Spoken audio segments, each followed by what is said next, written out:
So after 2 months you finally tried Final Strategy, how is it going? Is it really that bad? Yeah, it is. Okay, I'm gonna leave you alone. Thanks. It was sometime in early March when I played a demo version of the RTS game Final Strategy, and even though I could see it needed a lot of work, I found the core concept appealing. That's why I immediately agreed when the developer reached out to me with a full version. I was curious to see how far the final product had come, especially since he had promised tweaks, fixes and improvements. I was pretty hopeful. I did promise to take a look at it right after returning from my vacation, which... well, I've been home for almost 2 months now and still haven't gotten around to it. So first and foremost, I'd like to apologize for my delay, but hey, at least there was a chance to release some patches, right? Well, yeah, there have been 2 so far, with the last one on June 11th.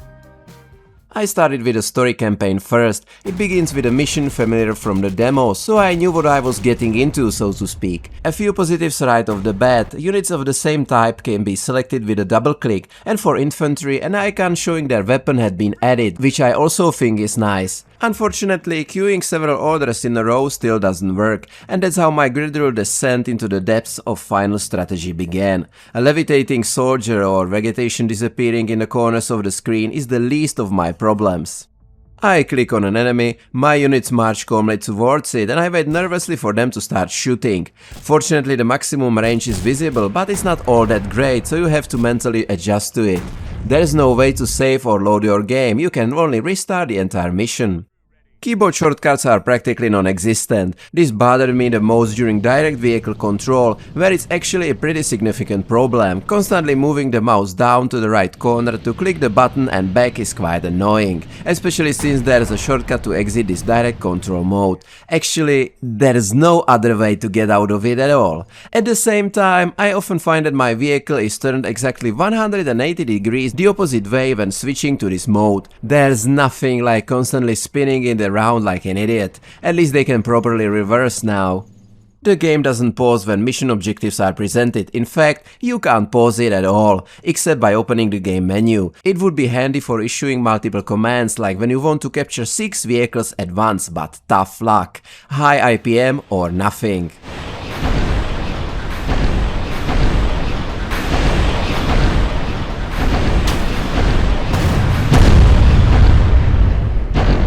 You've already seen the sunken tank. In the same mission I captured 2 rocket artillery units and was hoping to really give the enemies a beating.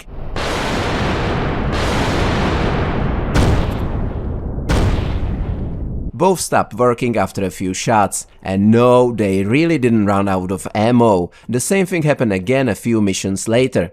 The AI usually reacts with "let's rush them" tactic, and if you use direct control as often as I do, the absolute best strategy is to back away from them, since your range in direct control is theoretically infinite, while they have to close in on you. Plus, they usually arrive one at a time, so it's no problem to take them out one by one like that.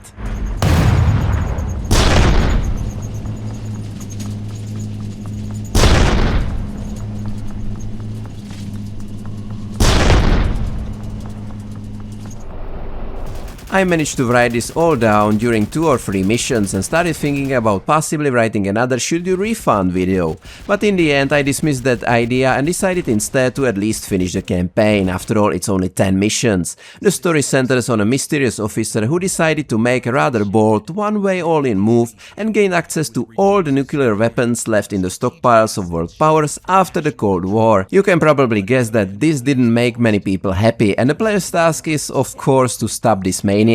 I just wish that, aside from the opening scene, the story would develop further, but in fact there isn't even a resolution. You simply recapture everything and you can only guess how it all turned out. In other words, the story's premise is the only thing that even remotely connects the individual missions together. The manual vehicle controls, however, are seriously overpowered except for the helicopters. They can close in real fast, and if you don't have any anti-aircraft weapons on hand, you'll find yourself in trouble very quickly. This is especially true with tanks, which can't aim that high, so you end up desperately backing up, knowing full well that it will likely spell your doom. But I'm not saying it can't be done.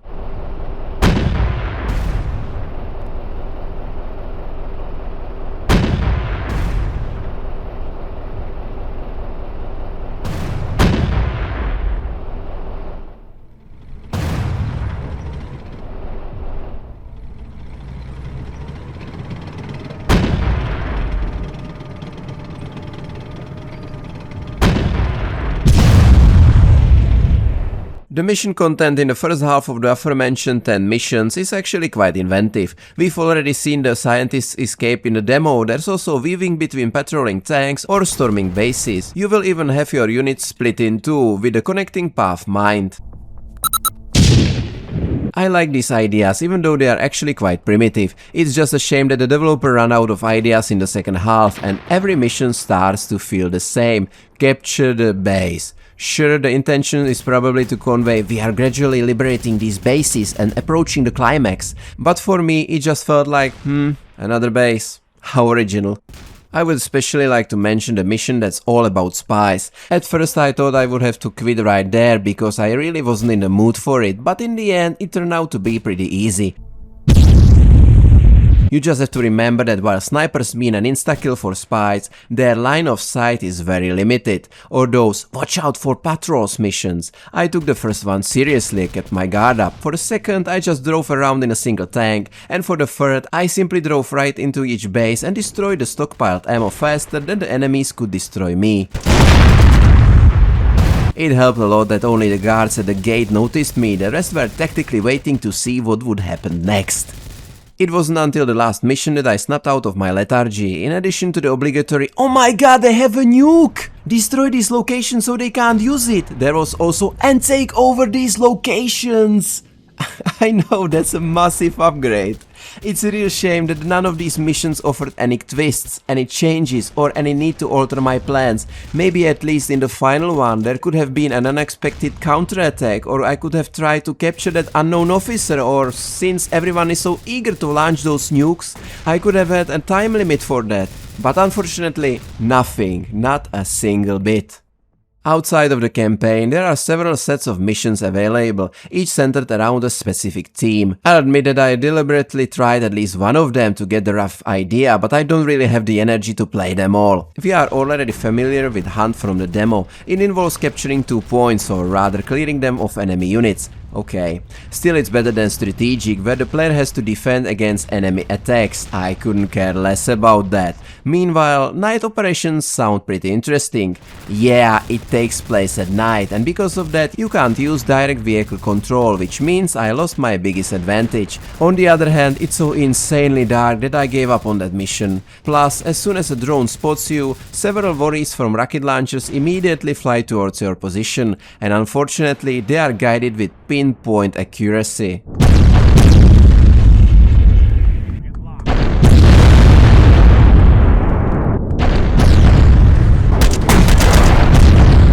I was most intrigued by the last series, Puzzle. In the first one I have to gradually destroy groups of enemies to unlock more units. Yeah, that really caught my attention, so I tried the next one, where I have to capture several bases with just a few infantrymen. Okay, that put me off very quickly. And then there's the custom battle. You spawn your own and enemy units and send them against each other. Unfortunately it's limited to just one map, which is not nice. Interestingly though, you can spawn them all in one spot, so guess what, I had to try it right away.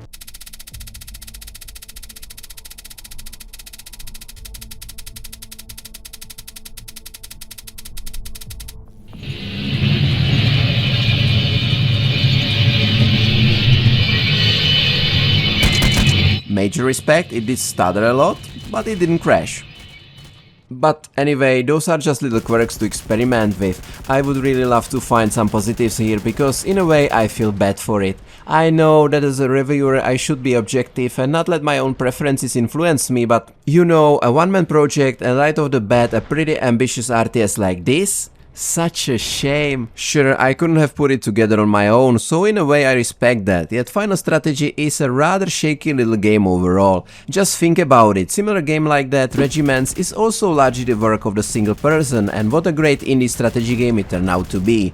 Yeah, in his own words, a publisher helped him with the 3D models, map design and parts of the UI, but he still did most of the work himself. I think that says it all. But let's end on a positive note. I believe Final Strategy 2 will be better.